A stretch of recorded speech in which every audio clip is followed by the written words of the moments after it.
Bismillahirrahmanirrahim. Assalamualaikum warahmatullahi wabarakatuh.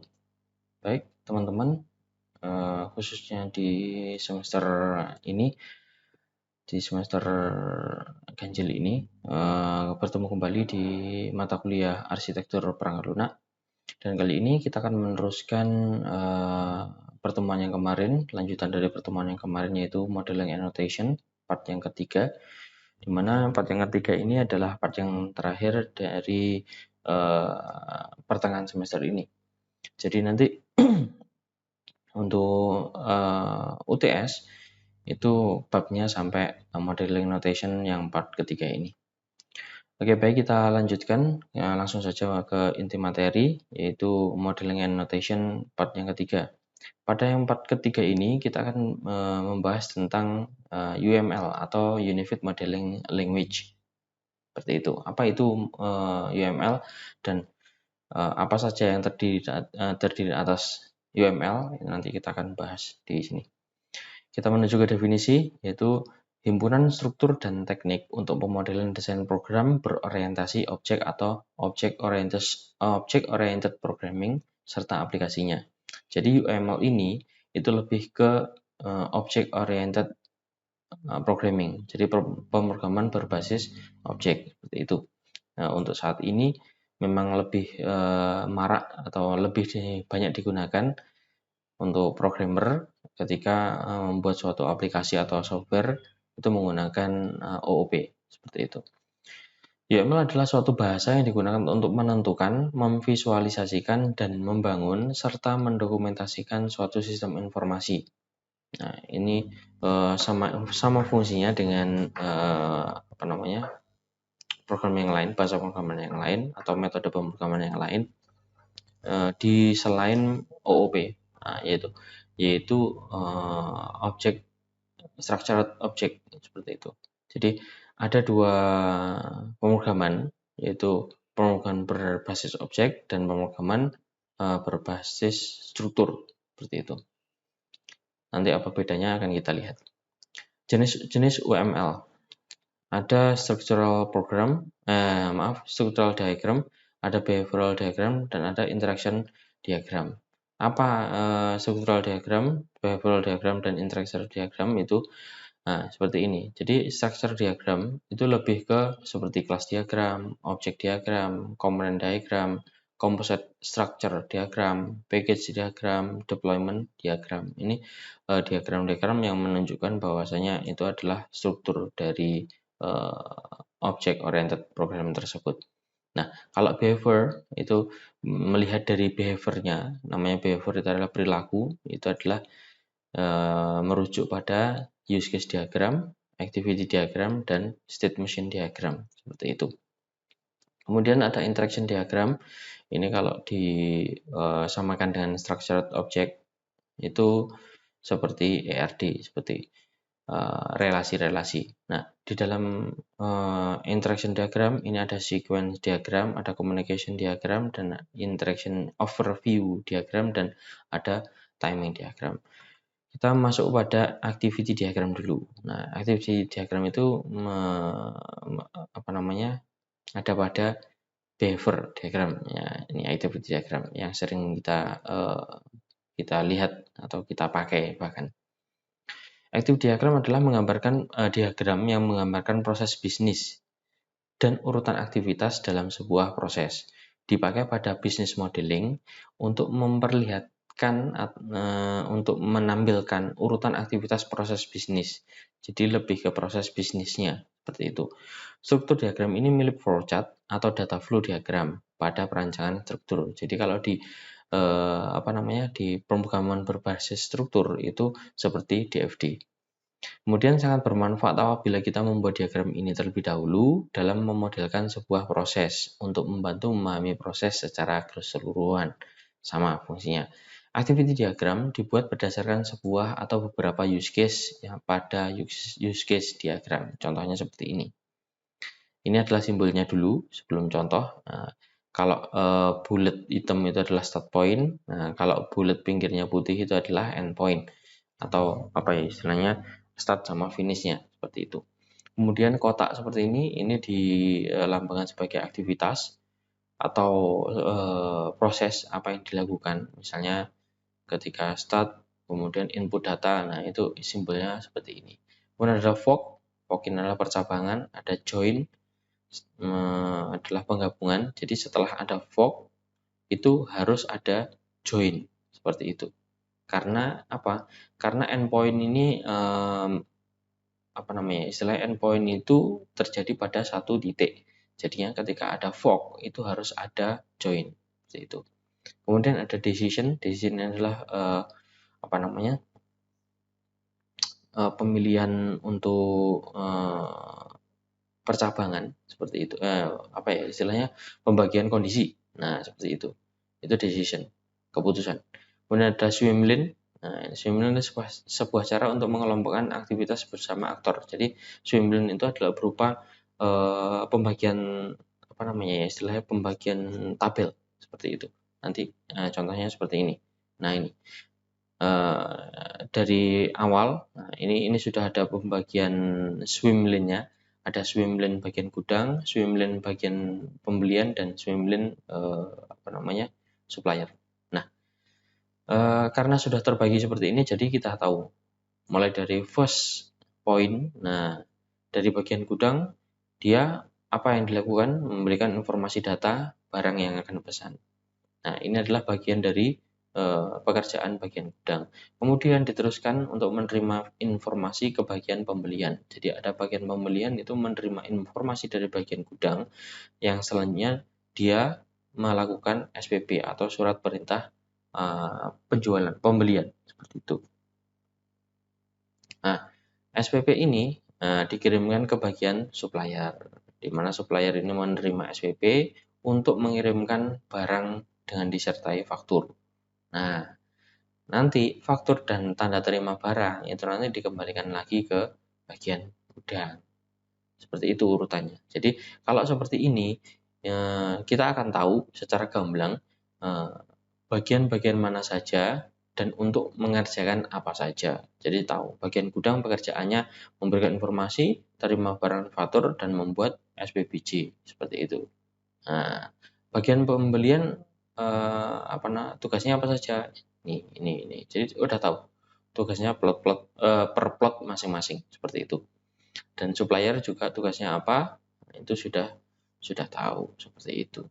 Jadi ketika menggunakan swim lane atau activity diagram ini menggunakan swim lane, itu akan lebih tahu tugas masing-masingnya. Ini contoh yang kedua, yaitu ada swim lane pegawai dan ada swim lane TU, di mana pegawai itu melakukan absen, kemudian ada decisinya juga. Ketika tidak absen, pegawai melapor ke TU, terus kemudian TU menerima laporan absen pegawai yang tidak absen, mencatat absen pegawai, dan merekap absen berdasarkan form daftar hadir.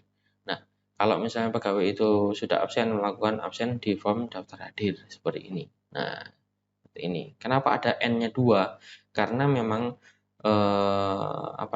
swim lane-nya juga 2. Nah, apa yang saya sampaikan tadi, ketika ada forking itu harus ada joining, itu dalam satu swim lane ya.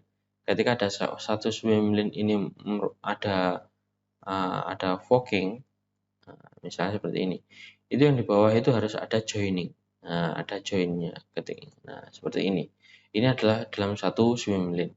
Jadi dalam satu swim lane atau bagian ini, itu tidak boleh ada dua endpoint, seperti itu.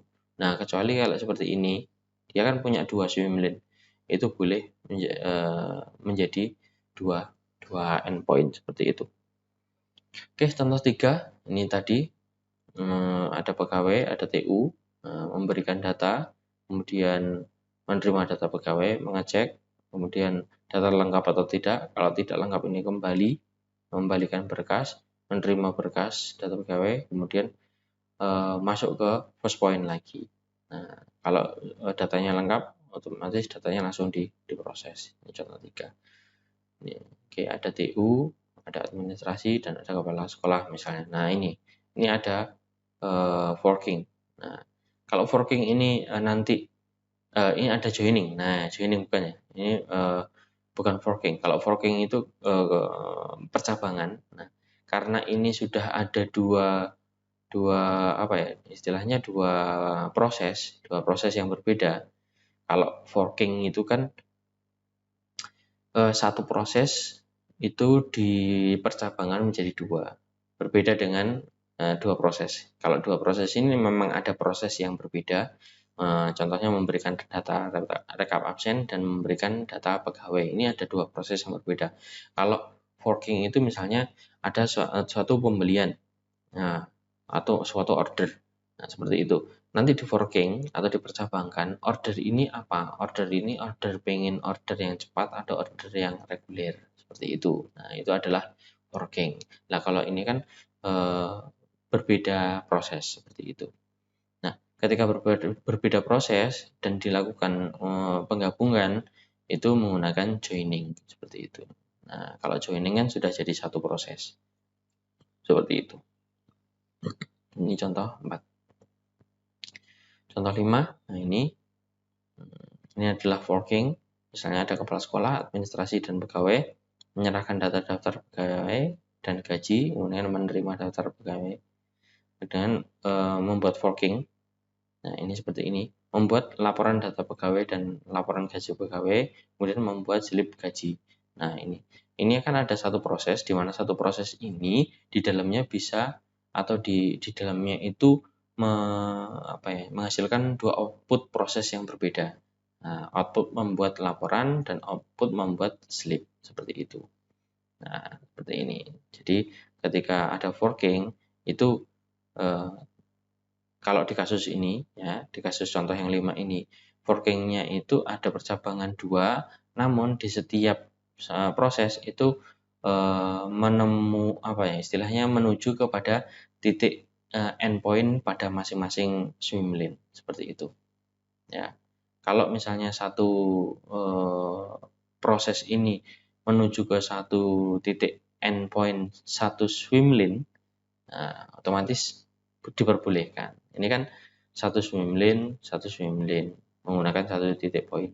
Meskipun tidak ada joining, namun proses ini itu menuju pada satu swim lane, satu endpoint pada swim lane seperti itu.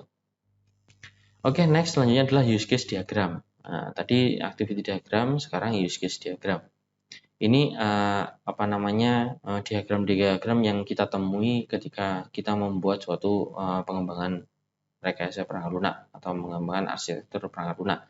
Jadi tidak semua diagram digunakan atau tidak semua dari 3 jenis diagram tadi itu digunakan, namun diagram yang sering digunakan saja yang akan saya jelaskan di sini.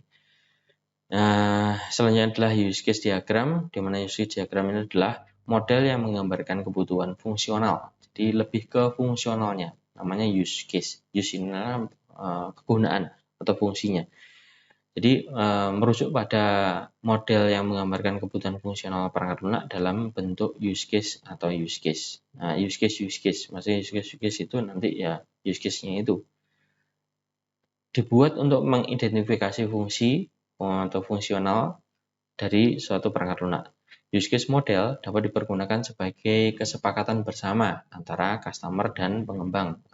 Nah ini kesepakatannya seperti ini. Tentang perangkat lunak yang akan dibuat. Use case model terdiri dari satu atau beberapa use case diagram. Nah ini konsep pemodelan use case-nya.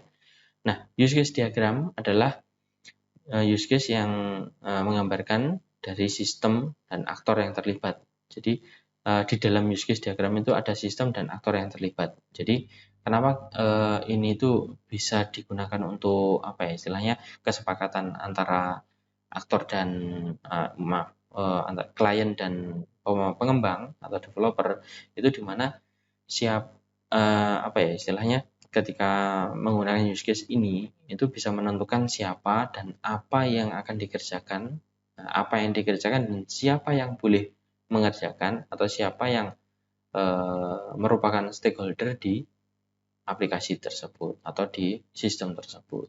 Jadi sudah ada kesepakatan, nanti yang akan mengakses itu admin, pegawai, dan kepala sekolah, misalnya seperti itu. Guru dan kepala sekolah. Nah, murid nggak usah akses, seperti itu. Itu kesepakatan ketika antara klien dan developer, seperti itu. Aktor adalah seseorang atau sesuatu yang berorientasi dengan sistem atau yang menggunakan sistem tersebut. Berinteraksi dengan sistem artinya bahwa aktor mengirimkan atau menerima pesan ke atau dari sistem atau bertukar informasi dengan sistem. Aktor itu ya yang menginputkan atau yang menerima output dari sistem tersebut. Definisi use case adalah urutan interaksi antara user dan dengan sistem terikat oleh tujuan yang sama. Ini menurut KRO 02. Menurut DOU, use case adalah fungsi yang mengembalikan nilai tertentu untuk aktor tertentu tanpa memperlihatkan struktur dari fungsi tersebut. Ya, jadi tidak sampai menuju ke strukturnya. Use case merupakan fungsionalitas yang disediakan oleh sistem. Use case mengilustrasikan bagaimana seseorang menggunakan sistem tersebut. Nah, tujuannya menangkap kebutuhan fungsional sistem tanpa mengungkapkan struktural internalnya. Komunikasi antara user dengan pengembang dengan lebih user friendly. Jadi antara klien atau pemakai atau nanti siapapun yang memakai itu dengan pengembang. Itu dikomunikasikan dengan use case. Menekankan kepada apa yang user inginkan terhadap sistem tersebut. Nah, setiap use case merupakan deskripsi umum dari tujuan utama yang ingin dicapai oleh user terhadap sistem. Identifikasi use case itu yang pertama adalah apa yang akan sistem lakukan untuk menghasilkan nilai tertentu. Nah, kemudian yang kedua adalah apa yang user harapkan dari sistem tersebut. Nah, ini adalah identifikasi ketika membuat suatu use case. Deskripsi use case. Use case adalah external view system. Nah, external view system menggambarkan apa yang user lakukan dengan sistem atau diperoleh dari sistem. Apa yang user inputkan dan apa yang user dapatkan atau output apa yang didapatkan dari sistem. Use case menyembunyikan semua detail dan struktur, otomatis tidak mempengaruhi atau tidak menampilkan strukturnya. Use case selalu terikat dengan user, merupakan perilaku perangkat lunak termasuk interaksi antara aktor dengan perangkat lunak. Urutan transaksi yang saling berkaitan yang dilakukan oleh aktor terhadap perangkat lunak tersebut. Elemen-elemen dari use case. Yang pertama adalah aktor. Ya, aktor ini harus ada. Itu aktor merupakan external system, biasanya seorang user yang berinteraksi dengan use case. Skenario adalah contoh dari use case. Terdapat satu standar use case dan beberapa variannya. Kemudian ada relasi adalah hubungan antar aktor dan use case serta hubungan antara use case dengan use case, seperti itu. Nah, contohnya seperti ini. Nah, notasinya seperti ini. Ada bulat, ini adalah proses atau mungkin perintah atau mungkin inputan, seperti itu, atau outputan, pokoknya menggambarkan sebuah proses. Terus kemudian ini ada aktor, kemudian ada relasi seperti ini. Nah, ini relasi include dan relasi extend, seperti itu. Kemudian identifikasi aktor, ketika kita membuat suatu aktor adalah harus mengidentifikasi seperti ini. Jadi aktor adalah peran yang umumnya dimainkan oleh user, seseorang atau sesuatu yang berinteraksi dengan perangkat lunak. Aktor adalah sesuatu yang terdapat di luar lingkup perangkat, jadi di luar lingkup, tidak di dalam suatu sistem. Jadi di luar sistem. Jadi sistem itu tidak belum punya interaksi dengan aktor, seperti itu. Makanya dibuat use case. Jadi sistem itu diibaratkan suatu kesatuan di mana satu kesatuan tersebut itu akan berhubungan dengan aktor, seperti itu. Terdapat 3 tipe aktor: pengguna sistem, sistem yang lain, dan waktu.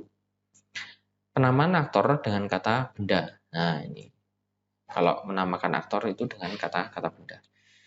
Untuk setiap aktor, temukan tugas dan fungsi aktor yang harus dikerjakan atau hal sistem butuhkan agar aktor dapat bekerja. Jadi untuk memberikan informasi bahwanya tugas aktor itu nanti seperti apa. Kemudian beri nama use case dan deskripsikan use case-nya. Seperti itu. Use case dibuat berdasarkan keperluan aktor. Use case harus merupakan apa yang dikerjakan perangkat lunak. Use case diberi nama sesuai dengan hal yang dicapai dari hasil interaksinya dengan aktor. Penamaan use case seharusnya dalam terminologi user, bukan terminologi teknis, dan mempunyai arti untuk customer. Menggunakan kata kerja verb atau verb noun. Fokuskan kepada hasil yang diharapkan user dari sistem, bukan langkah-langkah yang diperlukan untuk memperoleh hasilnya. Nah, identifikasi aktor ini ketika dengan business model itu dipergunakan menurunkan requirement dengan panduan sebagai berikut.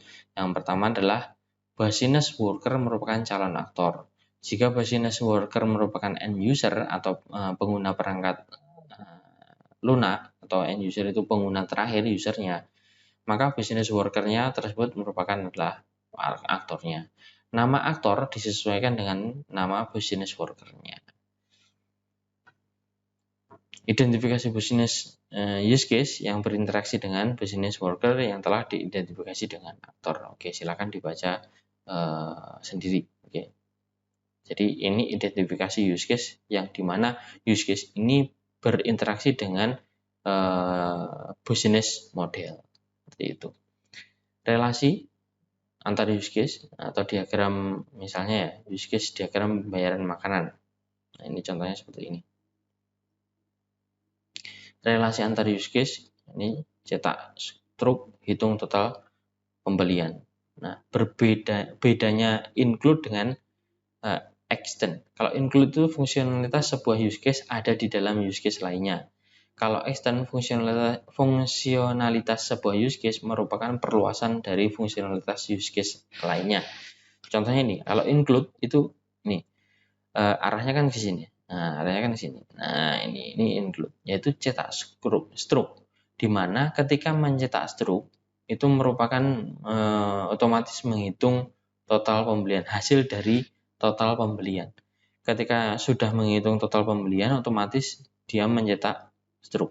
Nah, kalau extend, kalau extend ini ada proses atau proses ya, kita buat proses catat pembelian, catat penyesuaian. Ini adalah perluasan. Jadi gini, perluasan itu gini. Kalau bedanya extend itu, kalau extend itu apa istilahnya gimana ya? Merupakan perluasan fungsionalitas. Ketika sebuah proses itu mencatat penyesuaian ini ya, catat penyesuaian itu merupakan perluasan dari catat pembelian. Maksudnya gini, ketika gini ya, ketika kita mencatat penyesuaian, maksudnya penyesuaian itu gini. Ini contohnya di pembayaran makanan ya. Catat penyesuaian itu maksudnya itu ketika orang memilih menu, otomatis nanti dia apa ya dicatat juga di dalam pembelian. Misalnya kita di suatu depot diberikan menu. Nah, otomatis ketika kita milih menu, otomatis menu yang kita pilih itu sudah termasuk atau misalnya merupakan nanti menu yang akan kita beli. Jadi menunya kan banyak. Terus kita centang yang hanya akan kita beli aja. Nah, centangan itulah yang nantinya akan keluar di pencatatan di pembelian. Nah, ini extend. Berbeda dengan hitung include ini. Nah, kalau include ini hitung total pembelian itu sudah termasuk dengan cetak struk seperti itu. Paham? Atau belum paham? Nah, jadi dibaca sini. Di include ini. Jadi include itu fungsionalitas sebuah use case ada di dalam use case lainnya. Jadi fungsinya cetak struk ini itu ada di fungsinya hitung total pembelian. Ketika membuat total pembelian, otomatis dia juga nyetak struk. Ya. Paham? Kemudian, nah kalau extend fungsionalitas sebuah use case merupakan perluasan fungsionalitas use case lainnya. Kalau mencatat pembelian itu harus menunggu catat penyesuaian, seperti itu. Jadi kerjanya nggak bareng. Nah, kalau pengen membuat atau mencatat pembelian itu harus nunggu catat penyesuaian dulu. Yang dibeli itu apa saja toh? Yang di menu tadi. Misalnya kasirnya menunggu. Ketika kasirnya itu membuat struk, nunggu. Di menu yang dilampirkan tadi itu yang dibeli apa saja. Nah, kan nunggu toh. Merupakan perluasan. Perluasan itu proses ketika masih dalam satu proses, ya satu use case, tapi merupakan perluasan dari proses sebelumnya. Ketika kasir itu pengen menulis apa ya istilahnya, menulis menu yang akan dibeli, otomatis menunggu klien atau menunggu customer memilih menu, ya kan. Berbeda dengan include. Kalau include ketika notal, nah ketika kasir itu mentotal, ya total, oh beli ini, kan otomatis dia di dalamnya sudah nyetak struk, sekalian nyetak struk gitu loh. Nah, struknya tercatat. Nah, itu sudah fungsinya nyetak struk itu sudah ada di dalam menghitung total pembelian. Nah, itu ya, paham ya? Seperti itu. Jadi berbedanya include dengan extend itu adalah seperti itu. Kemudian selanjutnya, nah ini misalnya ini ada use case-nya tadi ya. Ini aktornya kasir ya kan. Ketika kasir itu mencatat pembelian, itu merupakan catat penyesuaian, ini extend-nya. Kemudian include-nya hitung pembayaran dengan hitung total pembelian dan cetak struk. Nah, hitung pembayaran ketika kasir itu menghitung pembelian atau apa menu-menu apa yang dibeli ketika diketik, nah otomatis dia itu juga apa ya istilahnya juga mencetak struk juga menghitung pembayarannya seperti itu. Nah, ini tugas kelompok, maksudnya tugas kelompok itu tugas kelompok yang sudah di drive kalian itu membuat flowchart program. Silakan membuat flowchartnya. Kalau sudah ya bagus, lebih bagus. Kemudian membuat DFD level 1 saja. Jadi level 1 itu ya secara globalnya. Kemudian membuat RRD, RD-nya itu ya secara globalnya juga. Kemudian membuat UML. UML itu terserah kamu pilih yang mana UML-nya. Sementara ini saya tugaskan untuk membuat satu UML saja. Nanti silahkan pilih activity diagram atau use case diagram.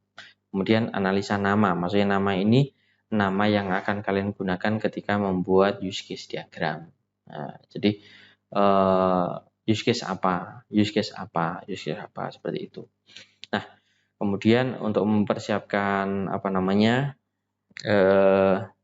untuk mempersiapkan kemarin itu tugas kalian, maksudnya tugas kalian itu yang dari untuk mempersiapkan tugas akhir di semester ini, yaitu membuat jurnal. Nah ini oke ya, kemarin kita sampai di mana, latar belakang ya, pendahuluan di bab 1 ini ya. Jadi ketika kalian kemarin sudah membuat latar belakang ini seperti ini, silakan dibaca gimana caranya membuat latar belakang. Jadi kemarin sudah saya sampaikan latar belakang itu apa yang mendasari untuk kalian itu membuat aplikasi tersebut, yang dimana dasarnya itu dari suatu masalah. Nah, jadi tunjukkan permasalahan apa, terus akan kamu selesaikan dengan apa, dan tampilkan datanya seperti itu. Kemudian rumusan masalah, ini adalah rumusan masalah itu inti pokok masalah yang akan kalian selesaikan. Nah, kemudian tujuan penelitian ini, tujuannya apa kamu membuat program ini. Kemudian tinjauan pustaka, kajian empiris ini adalah penelitian terdahulu. Jadi kamu cari jurnal yang mengangkat atau artikel yang mengangkat tentang aplikasimu ini. Nah, cari di Google Cendekia banyak.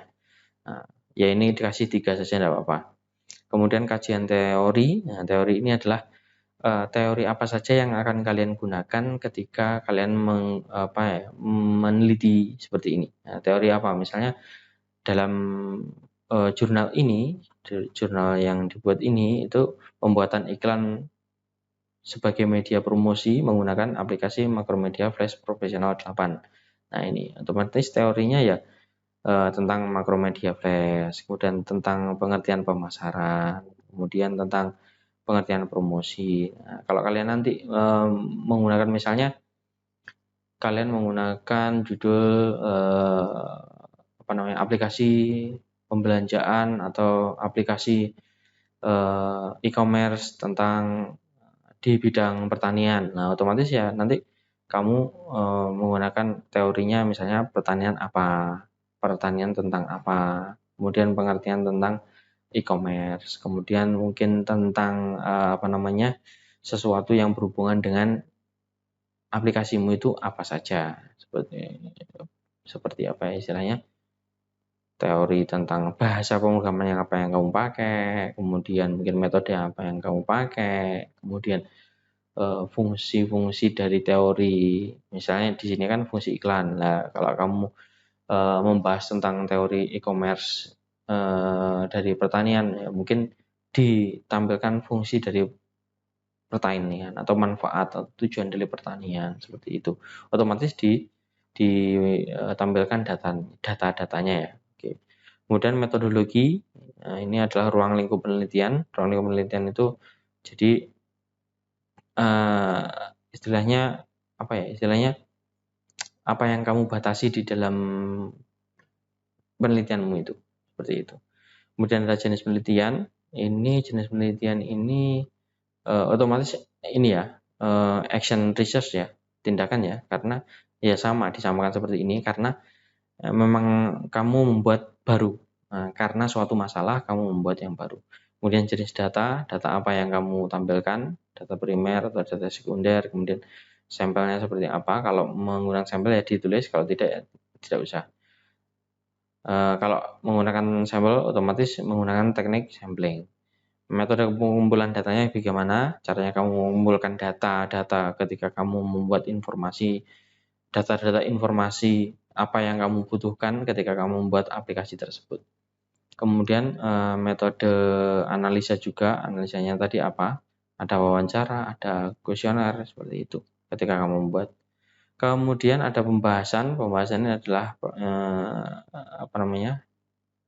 dari pembuatan pembuatan aplikasimu. Nah, jadi flowchart dari pembuatan aplikasimu, kamu menggunakan metode apa, terus flowchartnya seperti apa, terus setiap dari flowchart itu kamu jelaskan. Misalnya di flowchart yang pertama mungkin kamu ada perencanaan, nah apa yang kamu lakukan di perencanaan, kemudian setelah perencanaan itu kamu membuat suatu desain, nah kamu mendesain seperti apa, setelah desain itu kamu menggunakan membuat pada istilahnya coding, kamu menggunakan bahasa pemrograman apa dan menggunakan aplikasi apa seperti itu untuk membuat. Nah, seperti itu dan seterusnya.